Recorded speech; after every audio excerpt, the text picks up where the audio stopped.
So as we think about the New Testament world, we are skipping roughly 500 years.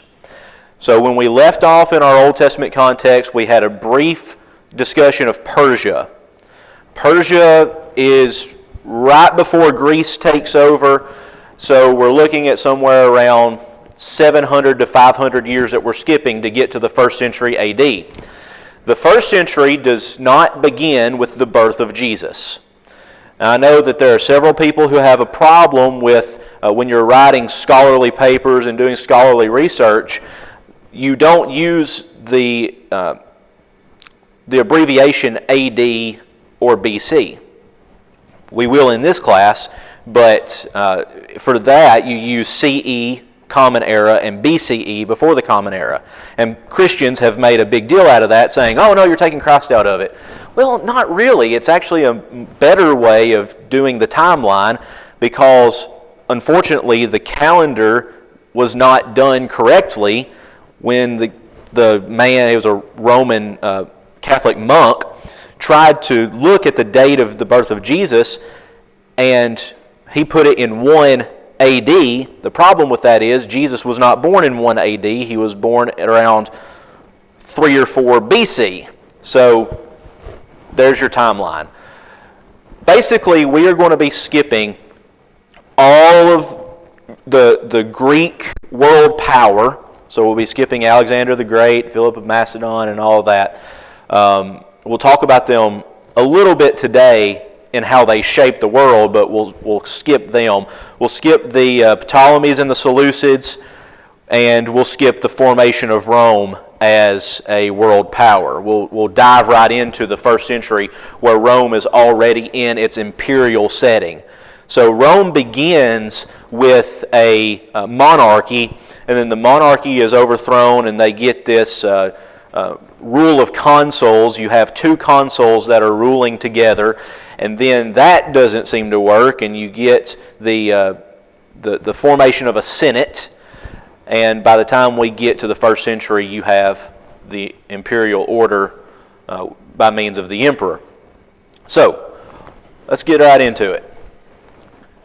We've talked about this 150 times, but I want to bring it up again as we're shifting gears from the Old Testament to the New Testament, that we do make 3 mistakes when we study the Bible. And the first is that we read the Bible as if the events happened yesterday. So when we come to a passage like women having their heads covered in the assembly, some of us read that passage as if the events happened yesterday in our culture, and we make that a hard and fast rule. Now, I have not been to a congregation, you probably have, where the women, all the women, had their heads covered. I've been to some congregations where some of the women had their heads covered, but not all. And so when we read the Bible as if the events happened yesterday, we're reading it in our own context. And we can't do that because the Bible was written to a specific context. The second is the other extreme of that we read the Bible as if we're so far removed from the events that they don't matter. So take, for example, I hate for all of our examples to revolve around women, but take, for example, the role of women leadership in the church. The most common rebuttal to those of us who would say that according to the Scriptures, women are not to have authority over a man in the worship service and in church leadership. That's what the Scriptures say. But the rebuttal to that is, well, that was written then. That was written in their context. And so it doesn't matter for us today. By the way, my rebuttal to that argument is, if you read the verse that follows that, it says that it goes back to Adam and Eve, right? Well, Adam and Eve is an eternal truth. Okay? So, again, context. I've said it before, but I want to say it again, that a text without a context is a pretext for a proof text. And what that means is if you take a verse or a passage out of context, you can make the Bible mean whatever you want it to mean. And we don't want to do that. We want the Bible to say what the Bible say. We in the Church of Christ have the mantra, speak where the Bible speaks and be silent where the Bible is silent. Well, unfortunately, in the Lord's church today, there are those who are speaking where the Bible does not speak, and who are not being silent in the Bible silence. And so, how do we know what the Bible says? How do we know where the Bible speaks? Well, we have to read the passages in context. And number 3, we make the mistake of reading the events as stories rather than histories. So when we see a passage like Jesus healing someone, or what's another example?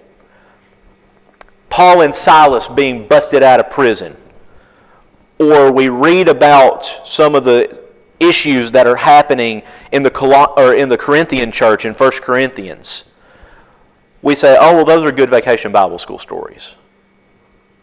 And we neglect to remember that these things actually happened at a moment in history to real people. And I think if... That's the bad thing, too, is we tell our kids that these are stories. Yes. And I've been thinking a lot about that, too, lately. This is the problem with English language. We have made the term story synonymous with myth and fairy tale. And that's not true, because I could tell you a story about what happened to me yesterday. It's not myth or fairy tale, it actually happened. But when we talk about stories in literature, we've equated that with myth and fairy tale. And you're exactly right, we don't need to do that. So when we study... Adults and children, I know we kind of have this tendency with the preschool. If someone is telling a story, it's usually a lie. Mm-hmm. And I remember hearing that as I was growing up. You're telling stories. They're equated with lies. Right. Yeah. One thing that we need to try to do as teachers and preachers of the gospel and of the Bible is to make the quote-unquote stories that we're preaching and teaching humanly relatable. Every narrative, and I like to use the term narrative when we refer to these stories, every narrative that we come across has a human element to it because you're dealing with humans. If you can find that human element, for example, I have spent the past, 6 hours, I just finished before I came here, translating from 1 Samuel 15 for an assignment for my class this week. And that's where Saul sins and he is rejected as king. Well, if you're preaching that story, people are like, well, yeah, Saul was a bad guy and blah, blah, blah, blah, whatever. He's the villain of the Bible. He's the anti-David. Well, have you done something that you thought was right, and then someone told you it was wrong? How did you feel when you realized your wrongness, you see? So if we can tap into that human emotional element, that's key in preaching and teaching. So I think that's what Jesus does when he preaches and teaches. When Jesus sat with the Samaritan woman at the well in John 4, he tapped into her emotions. She tried to beat around the bush, but he got to the heart of the problem. That's what we have to do as well. So we don't want to read the events as stories or as myth or as fairy tale. We want to read them as actual history happening in a specific time and place in the world. So why is it that we should study the New Testament world? Number 1, Jesus came at an opportune moment. And what we're going to talk about today is what made that moment so opportune. What were the factors that came in to making that the perfect time for Jesus to come into the world? We'll talk about Galatians 4, verse 4 and 5 on the next slide. So I've got it on the screen. There's no need to write it down or look it up or whatever. We'll get there in just a minute. But that verse tells us that he came at the fullness of time. So what does that mean? Number 2, we study the New Testament world to gain a better understanding of the teachings of Jesus. So for example, in Matthew 23, when Jesus says, "Woe to you, scribes and Pharisees," the first question that pops into my mind is, who is a scribe and Pharisee? Because if I've started reading in Genesis and going all the way through Malachi, I have no idea who a scribe and Pharisee is. They're not in the Old Testament. And so it's not until I study the New Testament world and Judaism in the first century, going back to the intertestamental period, that I find the scribes and Pharisees and the Sadducees and the Zealots and the Essenes. The Essenes aren't mentioned in the New Testament, by the way, but they are a sect of Judaism in the first century. And so when we want to understand the teachings of Jesus, we need to understand the world of the New Testament. By the way, what was Jesus' profession? What did Jesus do? He was a carpenter. What does that mean? What do you think of when you think of a carpenter? Someone who builds with wood and works with their hands. Absolutely. You've seen pictures of the Middle East. How many trees are in the Middle East? Not very many. Not very many.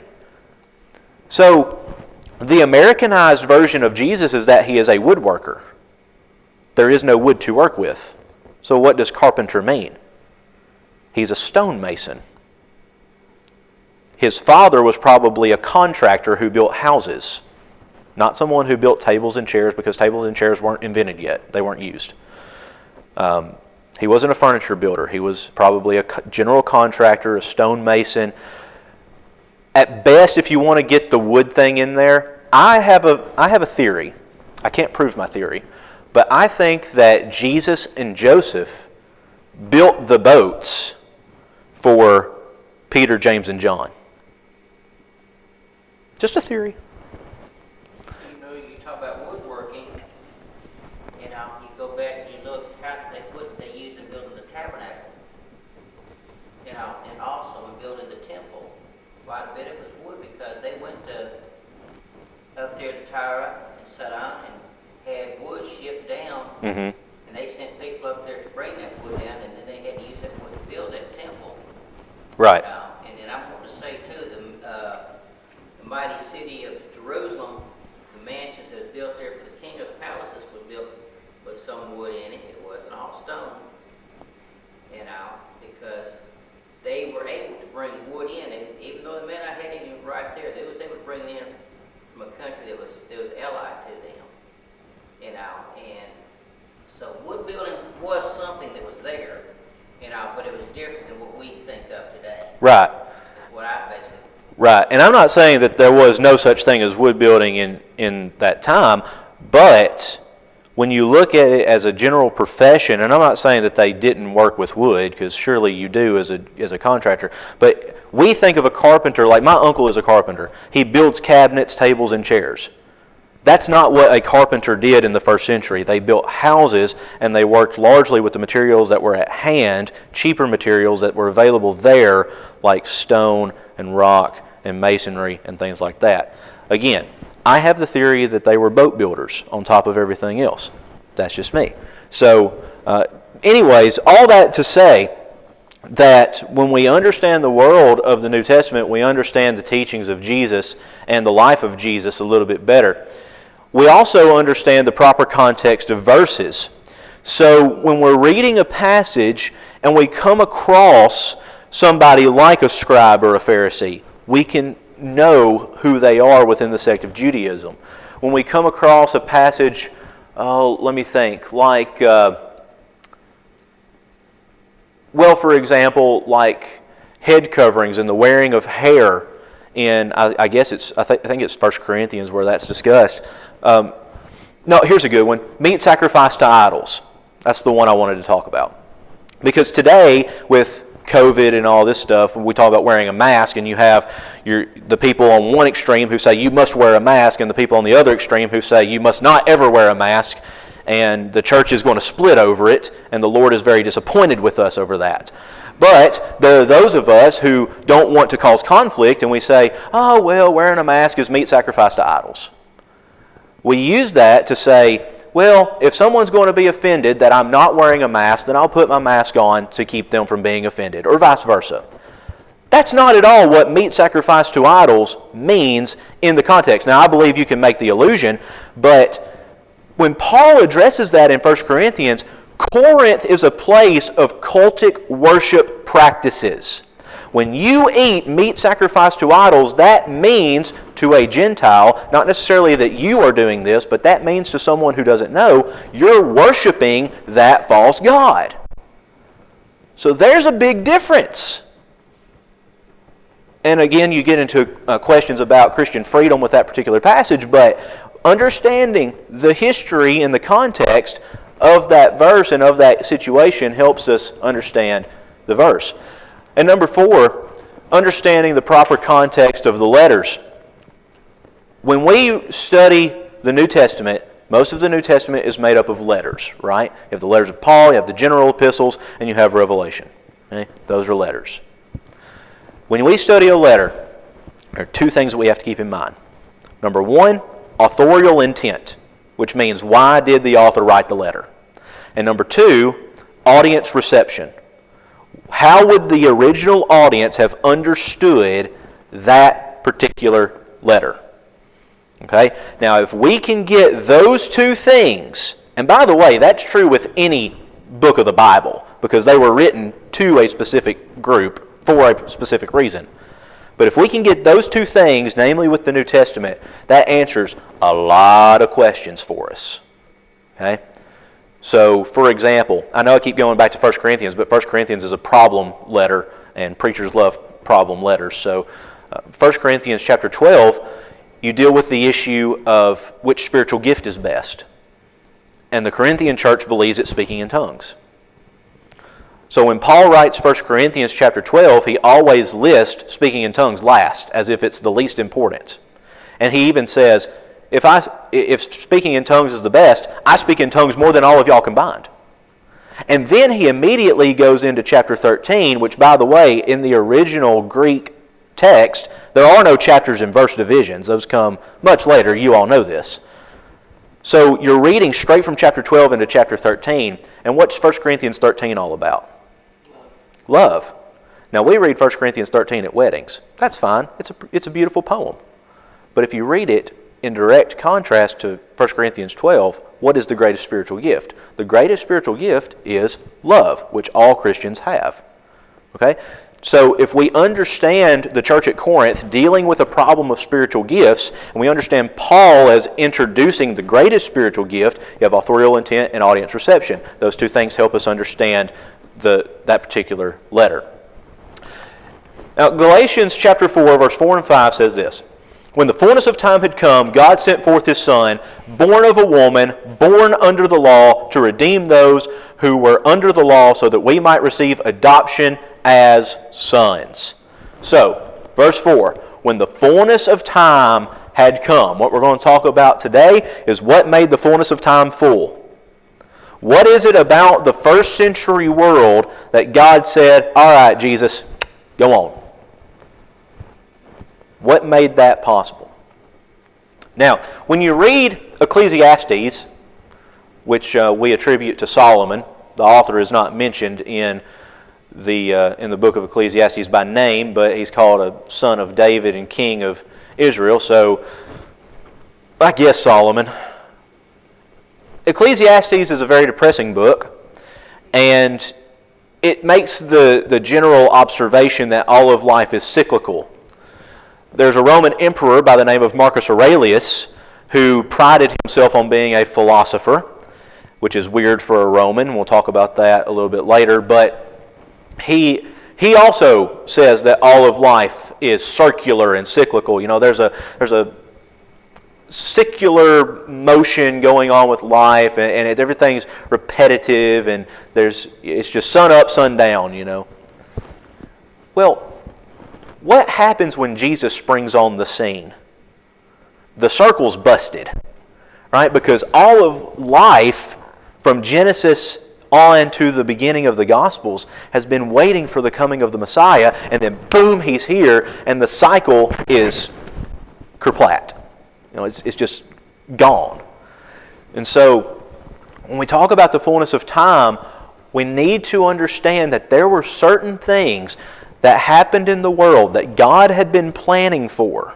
And you can read the book of Daniel to see this very vividly. We obviously don't have time to go into that and look at the imagery that's used there, but the coming kingdoms and the coming Messiah and who the Messiah is going to be and all this, Daniel's a very good resource on that.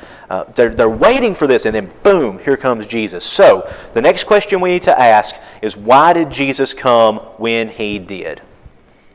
I've got two categories. The first I'm calling Roman reasons. The second I'm calling Jewish reasons. Because Jesus lives in a Greco-Roman world as a Jewish man. Okay? One thing we need to remember when we're talking about the first century is it is very plausible and possible for our main characters to have multiple demographic identities. So when you look at Jesus, is he a Jewish man? Yes, he is. Is he the Messiah? Yes, he is. Is he also a man who lives in a Greco-Roman world? Yes, he does.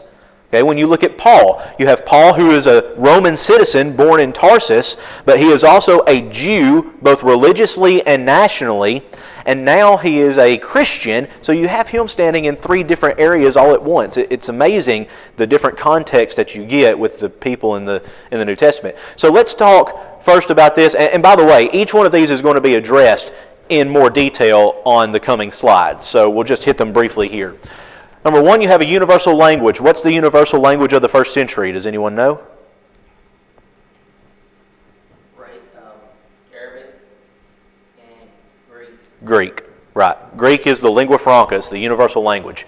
You have a comprehensive road system. You have heard it said before, all roads lead to Rome. That's because they did.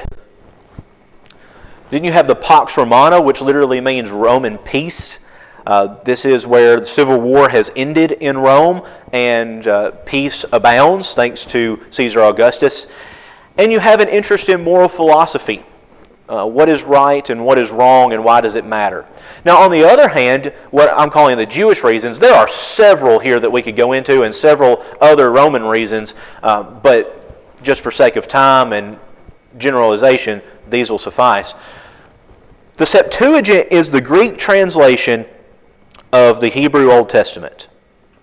The Septuagint was translated, by the way, if you see an abbreviation for the Septuagint, it's the abbreviation LXX. It's the Roman numeral 70. Because the legend goes that 70 or 72, depending on who you read, translators, all in Alexandria, Egypt, which was a heavily Jewish area from the diaspora, which we'll talk about in just a minute. They all got their copies of their Hebrew Bible, and they all went into separate rooms, and they started translating. And they didn't come out until they were finished. And the legend goes that they all came out at the same time, they read their translations, and all their translations were exactly the same. I say legend because there's no way on earth that happened. And so a lot of the Jews believed that the Septuagint was divinely inspired.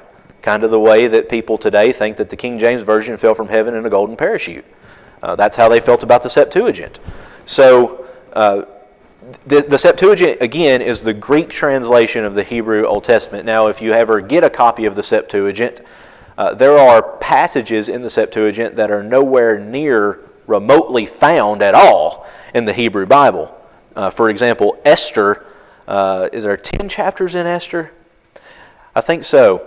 Esther chapter 10 in your Bible will end at verse 3. In the Septuagint, there's a whole other chapter that's not in the original. So that goes into textual criticism. We don't have time to get into that. But basically what you need to know about the Septuagint is this is the Bible of most every Jew. They're not reading Hebrew. Hebrew is a dead language by the time of the first century. The only people who could read Hebrew were probably the priest. Obviously, I think Jesus could read Hebrew because he's Jesus. I think Paul could read and write Hebrew. I don't think Paul could speak Hebrew. He could obviously speak Aramaic, which is related to Hebrew but different. Isn't there somewhere where it said that was him or someone else that's talking about the fact that they were speaking in the Hebrew language and they understood? Acts 22:2, and I'll tell you why. It says, which by the way, you have to remember, Luke and Acts is written by Luke, right? For all intensive purposes, there is some debate on this, but 99.9% of scholars believe Luke to be a Gentile, right? To be a Greek, to be a doctor. If you're unfamiliar, as I think Luke probably is, with the Aramaic language, Aramaic and Hebrew uses the same alphabet, the same letters. They sound very similar. And so when he's writing there, what is he experiencing? He's experiencing the language of the Hebrew people. In every commentary that you will find on that passage, and I know this because I literally just wrote a paper on it, Every commentary will tell you that it's referring to Aramaic and not Hebrew, because Hebrew is factually a dead language by the time of Paul. Okay? So that's not to say that our Bibles aren't inspired and that our translations are wrong, because the Greek says Hebrew. But what is Luke referring to? He's referring to a Hebraic language, or the language of the Hebrews, which would have been Aramaic. So that kind of goes along with what we're talking about with the Septuagint. The Septuagint is the Bible of the Jews. They're not reading Hebrew, they're reading the Greek translation. And the reason for that is point number 2 with the diaspora. The diaspora basically means the dispersal, the spreading. You recall back in the books of Nehemiah and Ezra, the Persian Empire allowed the Jews to return back to Jerusalem to rebuild Jerusalem after Babylon had destroyed Jerusalem, right? Well, some of the Jews in Persia said, nah, we're going to stay here. And that began the diaspora, where all the Jews are not confined to Jerusalem/Palestine/Judea, whatever you want to call that region. So by the time you get to the first century, you have Jews literally everywhere. When you go throughout the book of Acts, in Paul's preaching, Paul speaks in Lystra, Iconium, Derbe, Thessalonica, Corinth, Ephesus, all of these places in Asia Minor and all throughout the Roman Empire. But where does he always start? He always starts in the synagogue. Why is that? Because he has a Jewish message, of course, of the Messiah, the fulfillment of the Messiah. And so, since we know he starts in the synagogue, we can infer that there were at least 7 Jewish men in that area, right? Because you have to have 7 Jewish men to make a synagogue. Okay? So we can infer from these locations that there is a Jewish presence. This is far from Jerusalem, right? So there's this spreading that's happened. By the way, when you get to Emperor Claudius, Claudius gives an edict that disperses all Jews from Rome. And so you have a second diaspora that comes with Emperor Claudius. Number 3, God-fearers. There are 3 categories of religiously Jewish people. The first are people who are Jewish by nationality and religion. Well, let me say this. Let me say ethnicity and religion. So, Paul, for example, he is an ethnic Jew. He is a Hebrew of Hebrews, meaning his father was Hebrew and his grandfather was Hebrew and all that. They could trace their lineage back. So he is physically a Jew. But he is also religiously a Jew. Right? I mean, but pre-conversion, pre-Acts 9, he is a Jewish man. He worships according to the law of Moses. But then you have the second group, which are proselytes. And a proselyte is someone who is not ethnically a Jew, so they're a Gentile, but they've been circumcised and they follow the law of Moses and they keep the food laws and all of that. So they're not born a Jew ethnically, but they are a Jew by means of religion. And then the last group is this group, and you have the God-fearers. Cornelius in Acts 10 is called one who fears God. Now, again, one reason why the study of the New Testament world is so important. Number 1, the name Cornelius is Roman. It's Latin. Number 2, Cornelius is a what professionally? What's his job? He's a Roman centurion, so he works literally for the Roman government. All right? So when we read that Cornelius is a Roman centurion and one who fears God, that's the designation of a God-fearer. A God-fearer was a Gentile who was not circumcised, who did not keep the, let's call it the letter of the law, in that they were circumcised and obeyed food laws and all of that. But they understood that Yahweh is the only God, and they worship Yahweh by means of prayer. Okay? So when we come to Cornelius, that's his understanding. He's not a Roman, he doesn't worship the Roman gods. He worships Yahweh. All right? So the fact that Gentiles are already coming into the Jewish fold, and by the way, the Old Testament, the law of Moses, makes provisions for Gentiles to come into the Jewish fold. Okay? I don't think it's anything like the God-fearers were doing. It's more proselytizing than anything. But you have Cornelius there already in somewhat of a relationship, somewhat of a knowledge of God.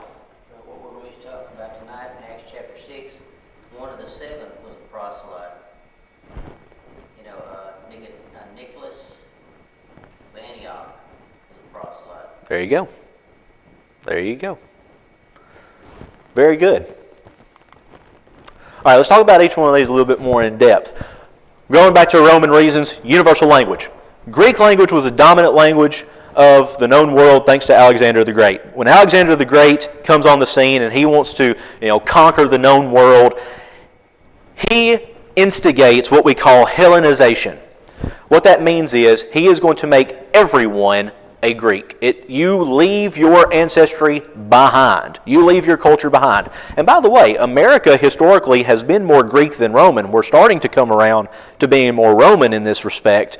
But historically, if someone comes from India and they go through the right channels and they get American citizenship, guess what? We tell them, you're American, you're not Indian anymore, so here's your cowboy hat, boots, and a T-bone steak, and you're an American. Red-blooded American. Well, that's the way Alexander the Great was. And we're that same way with language. If someone immigrates from Mexico and they go through all the right channels, I'm not talking illegal or anything, but they go through all the right channels, they get U.S. citizenship, but they can't speak English. What do we say? Oh, we're just horrible to them because they can't speak English. Well, that's the way Alexander the Great was. If he conquered your land, guess what? You're learning Greek. Well, the Romans did not care. When they conquered the known world, they didn't care what your culture was. Basically, and we'll talk about this when we talk about the Pax Romana, but they basically said, look, pay your taxes, don't cause trouble. That's it. That's all we want from you. So you could keep your culture, you could keep your language, you could keep your ethnicity, whatever. And that's the way America is becoming now. People immigrate here and they can't speak a lick of English, or they want to worship their gods from their homeland, whatnot. Most Americans now are like, well, that's your culture. That's the way the Romans were. So Alexander the Great Hellenizes the known world, makes everybody speak English. Attic Greek was a variation of Greek that was spoken in Athens. It is the precursor to what we call Koine Greek. Koine is the Greek word that means common. It's the common language. So if you look up stereotypical Middle Tennessee English in a textbook, it will be wrong, right? Because most Middle Tennesseans don't practice proper English. Well, the same is true with Koine Greek. I remember when I was in undergrad and I was learning Greek, I fussed and fussed and fussed about how hard it was. And it's not easy, obviously. But my Greek teacher told me, he said, you realize you're reading third grade level Greek. Like, well, no, and I wish you wouldn't have told me that because it makes me feel really dumb. Right? So Koine Greek in the New Testament is base level, street level language. This is one reason why when preachers try to preach from Greek and they try to give the hidden meaning of the word, there is no hidden meaning. It's like a third grader. It's as plain as it could possibly be in the language that it's in. All right, so we have Koine Greek, which was formed from that. And fortunately, because Greek is the language that's spoken all over the known world at that time, that's the language that the New Testament was written in, so it could be read by everyone. Right? It doesn't matter if Aramaic or Latin was your first language. You could read Greek. Everyone could read Greek. So when the Romans conquered the world, they didn't force anyone to learn Latin. They said, you can just keep whatever you've been speaking. Well, by that time, everyone had been speaking Greek. Right? So here's an example of what Greek looks like. This is from Codex Sinaiticus, which is a 4th century manuscript of the New Testament. This is a very old manuscript, and one thing you can notice about it is there are no spaces between the words, and they're all written in capital letters.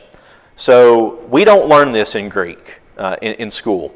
We learn lowercase Greek that's already separated by words. That comes much later in Greek, so the older you get, the more it's going to look like this. If you know the language, you can obviously read it. I have a theory. At the end of Galatians, Paul says, look with what great letters I am writing to this greeting to you. What large letters I'm writing this greeting to you. My theory is the original manuscript was written in lowercase letters, and Paul is writing in large uppercase letters like this. Okay? So, again, just a theory. The cool thing about being a Bible scholar is you get to have theories that no one agrees with you on. So, there's another one. All roads lead to Rome, do they not? By the 2nd century, the Roman Empire had 50,000 miles of roads. That is a lot. It's funny that there are 50,000 miles of roads because most people only live 10 miles from where they were born. So, if you think about it, that would be, how far are we from Murfreesboro here? 15 miles at the most? This building probably about 10 miles, depending on which way you go. Well, there you go. Because it's about 9 miles from down there to 231. All right, so just imagine most people didn't leave as their home, they didn't get far enough from their home as we are from Murfreesboro, right? I have on here a little side note about Jonah. Jonah was the only Hebrew in the Old Testament to board a ship. I really think that when we're teaching and preaching Jonah, we need to stress until it's beaten to death that Jonah literally went so far out of his way to run from God. 2 things there. Number 1, he paid the fare. He wasn't a stowaway on a ship. He paid his way to go. And number 2, he did something that no other Hebrew would have done. He got on a boat. Hebrews in that time were terrified of the water because they believed that that's where the world ended, you recall, and that underneath the water was the place of Sheol, or the death. And so Jonah literally faces every one of his fears to get away from God. Now, going back to our roads, most roads were built by the military. Today, roads are not built by the military. A lot of roads are built by the government, but they are built for military purposes. The reason we have our interstate system is so that if war breaks out, the military can get where they need to be without any hesitation. I read one place, y'all may know this better than I do because I've forgotten. I read somewhere, this may not be true though, that on the interstate there has to be a certain distance of straight road before it can curve. Yeah, something like that. So an airplane can land? So that airplane can use it for a runway if they need to? I heard that. I remember the beginning of the interstate step, that was the thing. Yeah. 10 miles of straight road. Yeah. Well, regardless, the use of a road system for military, well, I mean, we have it. We don't think about that because we live in a peaceful, quote-unquote, nation. But we don't think about that very much. Well, how were the Romans able to conquer land and then monitor the land that they conquered? Well, you had to be able to travel, and so they had these roads. Roads were straight and avoided natural obstructions, much the same as our roads today. We don't like curvy roads, and there are several curvy roads, but we don't like them. We would much rather have a straight road. Long roads had roadhouses every 25 miles, which served as guardhouses. You think we are the first ones to come up with a rest area? We are not. We stole the idea from the Romans. This roadhouse would have a water trough and a feed trough where you could water and feed your animals. Use the restroom. There might be an inn at this particular road stop where you could stay the night. Traveling, though, was very dangerous. And you recall... Luke chapter 10, the parable of the Good Samaritan. You know, the man fell among robbers. Well, no one would have batted an eye at that because people fell among robbers on the road all the time. You know, stagecoach robbery had its roots in Rome. Or in the Roman world, I should say. Not exactly mile markers, but they had something to measure the distance as you go. Of course, we're not the ones to invent that. Rome invented that. So you had a way of knowing where you were. This is what a Roman road would look like. I want you to notice 3 main things about this picture. The first is how flat the road is. I mean, it's a multiple stones, but very flat. It'd be so easy to walk on this. The second are the boundaries, the raised boundaries. And the third is, why would you use these big stones that fit together like this rather than crushing them and using gravel? From what I have read, and again, everything in scholarship and archaeology and whatnot is up for debate.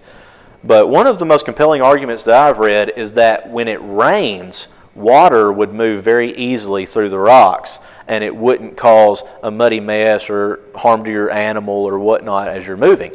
And so Roman ingenuity, of course, we always talk about it when we talk about Rome, because you have the aqueducts, you have the arches, and all of these great things. Roman ingenuity is so fascinating. And it's because of this road system that Paul is able to travel as often as he is. Could Paul have gone as expansively as he did if he lived in ancient Mesopotamia? Probably not. The Pax Romana literally means Roman peace. Basically what this is that pre-Augustus, you have really starting with Sulla, going to Julius Caesar and Crassus and Pompey, and then on into Mark Antony and Augustus and Octavian, whatever you want to call him. Rome is riddled with civil war before Augustus. It's civil war after civil war after civil war. And that may not mean much to us because we don't live in a war-ridden nation, and Lord willing, we won't.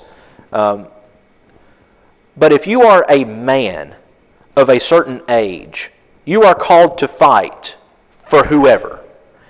So civil war doesn't mean fighting for a cause. It means your patron or your governing official tells you, get up and fight because I want power. And that's what's happening with these civil wars. And so when Julius Caesar is executed on the Ides of March, civil war breaks out again between Mark Antony and Octavian. And obviously Octavian wins, and he is crowned Caesar. He's the first Caesar of Rome. And so basically this means that the Roman Empire was organized so that a strong military is needed to sustain stability. When Augustus comes to power, Rome has expanded so much through Julius Caesar. And the military now is not divided in civil war. It's all united, and it makes Rome such a great military power. Basically, the Pax Romana had two rules, as we mentioned earlier. Pay your taxes, don't cause trouble. This is why when Jesus is threatened with the question, should we pay taxes? What does he say? Render to Caesar what is Caesar, render to God what is God's. Well, if you want peace, you have to pay your taxes. This is one reason why Palestine was such a problem in the first century. It was because they were not willing to live peaceably. And I think Christians today are feeling the same effects. We have government telling us to do this, this, and this, or that we have to side with this, this, and this. And Christians, I think, are having enough of it, right? Well, the Jews were the same way. You have Emperor so-and-so who goes into the temple and sacrifices a pig. You have an emperor who wants to set up his image in the temple and be worshipped along with Yahweh. They say, no, we're not going to do that. So the Jews had a very difficult time paying their taxes and not causing trouble. Here's a coin with Caesar Augustus' face on it. What a good-looking fella. And this is the symbol of Pax Romana. Three main things that I want you to notice. Number one is the P for Pax, and then this X, which is the acronym for Pax. And then the A over here is for Augustus. And so that symbol was put up. And by the way, I don't know if you can see it or not, but on these two corners you have two doves. And doves are still a symbol of peace today, are they not? I will blare right through this. You have a newfound love of moral philosophy. Basically, the world of the first century is asking, why is what is right, right, and why is what is wrong, wrong? Up until that point, well, let's go back to the Epic of Gilgamesh, which we talked about 2 weeks ago. We didn't talk about this particular area of the tablets, but Gilgamesh meets up with a tavern keeper on his way back to Uruk. And this is after the flower has been stolen by the snake at the very end. And the tavern keeper sees Gilgamesh being so depressed, and the tavern keeper says this, just live it up, man. Go home, enjoy your wife, let you interpret what that means. Drink, eat, be merry. Because this life is all we have. And up until you get to Aristotle, Plato, and Socrates, that's really the idea of the world with morality. This life is all we have, so let's live it up. But when you get to Aristotle, Plato, and Socrates, morality seems to take shape. And so when you read these particular philosophers, topics like marriage, slavery, old age, and etc., would be discussed by these moral preachers. Well, what does Paul cover in his letters? He covers marriage, slavery, getting older, all of those, respecting of your elders and all of that. We also need to remember that only 1% of Romans lived affluent lives. So the documents that we have, because I know we talk about the Romans as being these heathens of pleasure, well, when we see these Romans, we need to remember that's only 1% of the population. So who made up the church in the first century of the Gentiles? It ain't that 1%. Some of it may be people like Lydia, who is a maker of purple, people like Phoebe, who is wealthy enough to patron the letter to the Romans, people like Philemon, who was wealthy enough to own slaves and has a house big enough for the church to meet in. So they're affluent people, but the majority of the church are middle to lower class, right? There's some philosophers here, Plato, Aristotle, Socrates. On top is Marcus Aurelius, who we referenced earlier. On bottom is Nero. One way that you can tell if a Greek or Roman was a philosopher is if they have a beard or not. This is true, because the sign of a beard means that all you do is sit and think. Okay? In the Greco world, that was great. Everyone loved philosophy in Greece. By the time you get to the Romans, having a beard was a sign of laziness. And all you did was sit around and do absolutely nothing. Okay? So it's interesting that two emperors sported beards. Nero had a horrible beard, bless his heart. But Marcus Aurelius, pretty good one. We talked about the Septuagint being the translation of the Hebrew Old Testament into Greek, so we'll skip this slide. There's a picture of one of the fragments of the Septuagint written on papyrus. The diaspora, the spreading, again, we'll skip over that because I think this map will help you with that. So here's Jerusalem, and what's shaded in is the Roman Empire in the 1st and 2nd centuries. The arrows show us where the Jews have gone. Notice that the Jews have gone all the way up into very northern regions and all the way west, and they go east just a little bit, but not nearly as much as they go west. They're gone over here into Italy and elsewhere. So this dispersal of the Jews is going to make it easier for Paul and other missionaries to preach the gospel because they're already starting with a foundation wherever they go. Again, I'm going to skip over the God-fearers because we talked about them. Two things here to show you, though. Apologize that you can't see this on the PowerPoint, but here's an inscription that reads, "Place of the Jews who are also the God-fearers." So, who's gathering here? This is on a synagogue. Well, you have Jews, but you also have God-fearers who do not keep to the letter of the law, but who are worshiping with the Jews in the synagogue. And then you have this kind of mosaic here that reads, in honor of Thesebia. And in Greek, you see that this is a monument to a God-fearer as well. Probably the one who sponsored the building. All right. So there's all we have for tonight. And are there any questions or comments that anyone has about what made the opportune moment so opportune? I mean, think about it. If you're sending the Son of God, the greatest message the world has ever heard, universal language where everyone can hear it. Number 2, a road system where everyone can have access to it. And number 3, peace where you're not having to go into war zones. I mean, it just seems to make sense. And a Greek translation where everyone has the Hebrew Scriptures readily available. It just makes so much sense that this is when the Lord sent Jesus.